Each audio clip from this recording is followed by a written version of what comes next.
बता दो। नीरुदेव। ये कब आपको पता चला कि आप बेटे की हत्या हुई है? मेरे को क्या संडे को मॉर्निंग में 9:30 बजे पूरे। देखो, पिछले 5 साल से हम इस सब टाइप का केस बहुत देख चुके हैं। इसमें क्लियरली एक पैटर्न है जो तुमको समझने का बहुत ज़्यादा ज़रूरी है। वो क्या है? पहले तो वो इस केस में ऐसा दिख रहा है कि नहीं, वो केस देखने के बाद पता चलेगा, लेकिन पहले हम बता देते हैं पैटर्न क्या है। पैटर्न ये है ना कि फॉर एग्जांपल जैसे कि ये देखो, जैसे ये हस्बैंड है, ठीक है, और ये वाइफ है।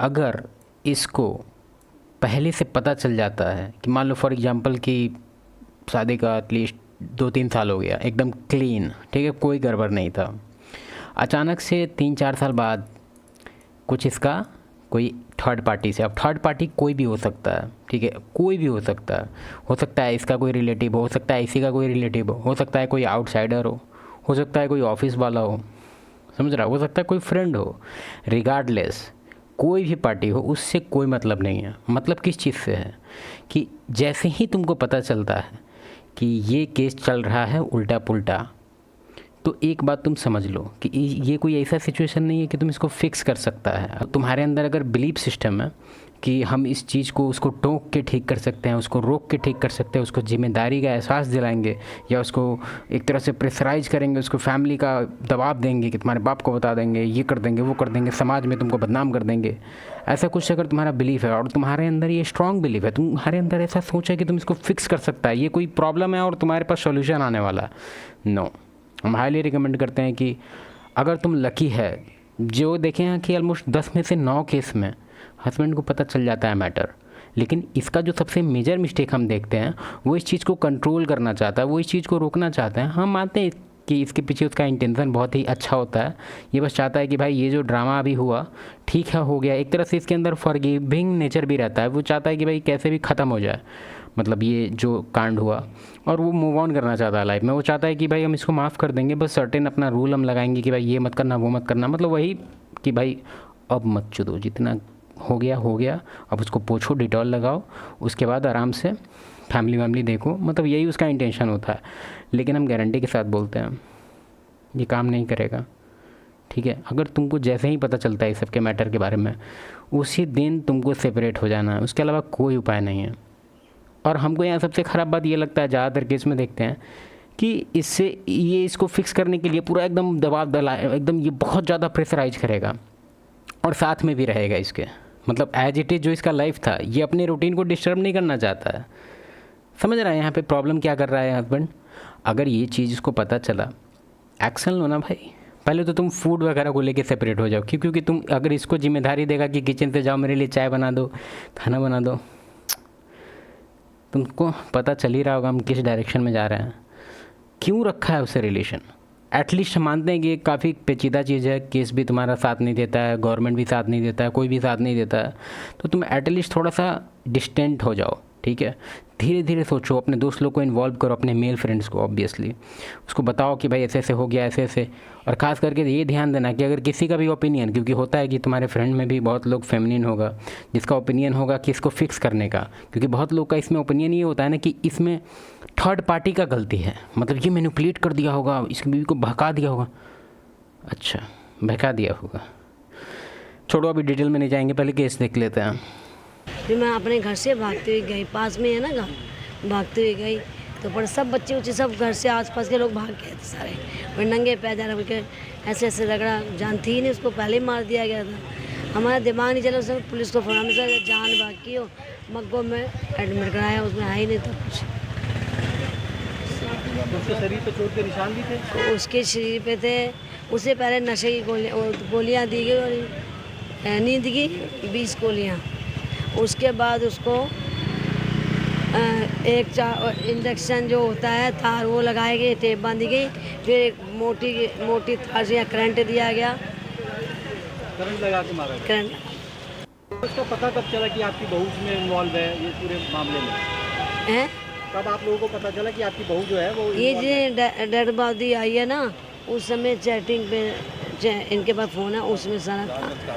देखो, इतना सारा केस देखने के बाद हम तुमको एक अपने एक्सपीरियंस से एक बात बताते हैं ये खास करके उन लोग के लिए है जो आगे जाके अभी कोई पुलिस बनेगा, क्योंकि हम अपना ऑडियंस देखते रहते हैं कि कौन कहाँ से देख रहा है।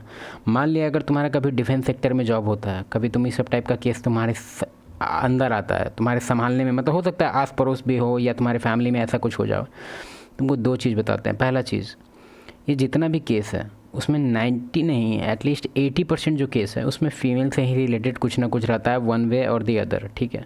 तो तुम उसका CDR और कैमरा मतलब CCTV वगैरह निकलवा के लगभग केस सॉल्व हो जाता है, ठीक है। दूसरा, फाइनेंस देखो कि जो डेथ किया उसका फाइनेंशियल बेनिफिट कोई है क्या, किसी को मिलने वाला है क्या उसका benefit. For example government job से रिलेटेड ऐसा कुछ, या फिर उसका कोई ऐसा बैंक का हो सकता है, उसका कोई प्रॉपर्टीज़ वगैरह, समझ रहा है। बहुत ऐसा मल्टीपल चीज़ें, मतलब देखा जाए तो तुम यही 2 लॉजिक अगर लगाएगा तो लगभग केस तुम खुद सॉल्व कर सकता है, समझ रहा है, लगभग केस।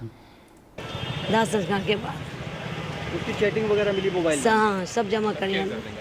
तो अभी पुलिस ने दोनों को हिरासत में लिया हुआ है? हाँ, दोनों को ले लिया। सब आप लोगों की वजह से हुआ, मीडिया की वजह से ही काम हुआ। नहीं तो हम 5 दिन से धक्के खाए थे। हमने कहा जब तक ये होएगा नहीं तब तक हम इसका कोई संस्कार करेंगे, कुछ भी नहीं करेंगे इसका काम, क्योंकि वो बेकसूर लड़का था, ना खाता ना पीता ना मारता ना कूटता। और प्रॉपर्टी के पीछे सब हुआ है। मेन राहुल देव के पापा भी साथ में हुआ। मैम सबसे पहले अपना नाम बता दें, क्या नाम है आपका? नैन्सी कपूर। नैन्सी जी, क्या आपको पता चला आपके भाई के बारे में? और जब हम संस्कार करके आए ना उसका, तो हमें उसके बाद इनकी चैट पड़ी, वो फ़ोन ढूंढ रहा था, घर लॉक था संस्कार के टाइम पे, तो संस्कार से फ़ोन मिला कौन ढूंढ रहा था? राहुल, उसके फ़ोन में चैट। हाँ जी, आप क्या कह रहे हो राहुल पे? हाँ जी, वो फ़ोन ढूंढ रहा था वो। यार चाचा का लड़का है, मतलब अपना भी नहीं है। हमको लगा था कि अपना, समझ रहा है, अपना देवर ना। हम इसके रिगार्डिंग, जैसे हम इसमें एक बुक लिख रहे हैं, ठीक है, उसमें एक 1565 है। ये मेरा देसी, मतलब देसी नहीं बोलेंगे इसको, 1565 हिंदी में बोल रहे हैं, ऐसे उसको तुम इंग्लिश में बोल लो 15 to 65। जैसे 1565 उसमें एक रूल है। क्या रूल है मतलब पता है उसका? लगभग तुम्हारा जो ये सब प्रॉब्लम है वो इस रूल से ठीक हो सकता है। हम थोड़ा सा एक्सप्लेन करेंगे उसके बारे में। 1565 इज़ एज, ठीक है, 15 एज to 65 एज।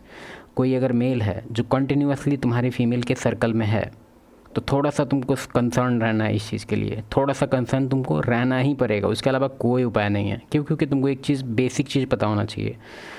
इसके रिगार्डिंग भी कुछ पेपर्स लिखे हुए हैं, हम थोड़ा सा एक्सप्लेन करते हैं उसको। अगर सर्कल में तुम्हारे एब्सेंट में अगर कोई थर्ड पार्टी उसके ऑलमोस्ट 3-4 मीटर के डायमीटर में, समझ रहा है, अगर वो रहता है तो वन वे और दी अदर होना ही है भाई, कुछ ना कुछ हो ही जाता है। हम ऐसा मल्टीपल केसेस देख चुके हैं जिसमें कि इवन नौकर, ठीक है, नौकर भी है तो हम तुमको हाईली रिकमेंड करेंगे कि फ़ीमेल को रखो नौकर में, ठीक है। बस ज़्यादा से ज़्यादा क्या होगा? कुछ नहीं होगा। ज़्यादा से ज़्यादा चोरी वोरी का आएगा, कम से कम ये सब टाइप का नाटक तो नहीं होगा। मल्टीपल केसेस देख चुके हैं हम तुमको रूल थोड़ा सा हम समझा देते हैं। 1565 क्या होता है देखो, मान लो तुम ये है, ठीक है, हमारी वाइफ है, ठीक है, तो कोशिश करो कि इसका जो डायमीटर बनेगा, मतलब मान लो इसका रूम है तो उसके आसपास में जो भी है, हो सकता है उसके तुम उसमें नेवर भी कंसिडर कर सकता है। अगर कोई है और कंटिन्यूस तुम देख रहा है कि एक बॉन्डिंग चल रहा है दोनों में, तो थोड़ा सा कंसर्न हम मानते हैं कि थोड़ा सा तुमको इस चीज़ को लेके काफ़ी अजीब लगता हो कि भाई पढ़ाई लिखाई नहीं, क्या बोलते हैं, जॉब वॉब छोड़ के हम यही करें, उसका गार्डिंग करें। मत करो, कोई दिक्कत नहीं, मत करो। तुमको एक चीज़ समझना होगा, फीमेल लॉजिकली नहीं होती है, मतलब लॉजिक उसके माइंड में नहीं होता है कि भाई वो लॉजिकली सोच सके कि ये जो एक्ट करने वाली है उसका कॉन्सिक्वेंस क्या होगा। नो, वो इमोशन में बह जाती है। उसको ऊपर से कंटेंट जो आजकल कंज्यूम कर रही है तो ऑलरेडी उस सब का, इस सब टाइप का इमोशन बहुत हाई होता है, तो इस सब टाइप का मिस्टेक वो करेगी ही करेगी। ये तुम्हारा जिम्मेदारी है कि तुम उसका लाइफ स्टाइल इस लेवल का डिज़ाइन करके रखो कि ज़्यादा से ज़्यादा तुम सेफ बन सको। ऐसे 90% से ज़्यादा सेफ्टी नहीं रख सकते हैं। 10% हमेशा अनसर्टेनिटी रहेगा ही रहेगा, चाहे कुछ भी तुम कर लो, 10% रहेगा ही चक्कर, लेकिन एटलीस्ट 90% तो ठीक करके रखो। ये रूल में क्या है, बस थोड़ा सा तुमको ध्यान देना है कि भाई कोई ऐसा तो नहीं है, कोई आसपास कोई मेल जो कुछ ज़्यादा ही, मतलब एक बॉन्डिंग चल रहा है दोनों में। नो, एक कॉन्सेप्ट तुम लोग अपने दिमाग से पहले ही निकाल दो, मेन वुमेन फ्रेंड नहीं हो सकते। अब इसके पीछे क्या रीज़न है ये सब वीडियो में हम अभी पूरा डिटेल नहीं जाएंगे, बस छोटा सा एक बात बताते हैं। पिछले 20 साल से ही तुम लोग का जो कॉन्सेप्ट है मेन वीमेन फ्रेंड ये वो, अपनी दादी से पूछो, तुमको पता चल जाएगा हम क्या कहना चाह रहे हैं। ये बहुत ही नया कॉन्सेप्ट है और तुम्हारा जो बायोलॉजिकली हम लोग जिस लेवल से हम लोग का इंस्टिंक्ट काम करता है वो हमारा 30 लाख साल का इवोल्यूशन है, और एक तुम्हारा 20 साल का चुतियाप माइंडसेट जिसमें तुम कहता है कि ओ फ्रेंड रह सकते हैं, बातचीत करने से क्या होता है, मेरा दोस्त है, पड़ोसी है, 8 इंच का डंटा डालने वाला पड़ोसी। चलो ठीक है, स्ट्रेट फॉरवर्ड केस था, कुछ बात करने जैसा नहीं है इसमें।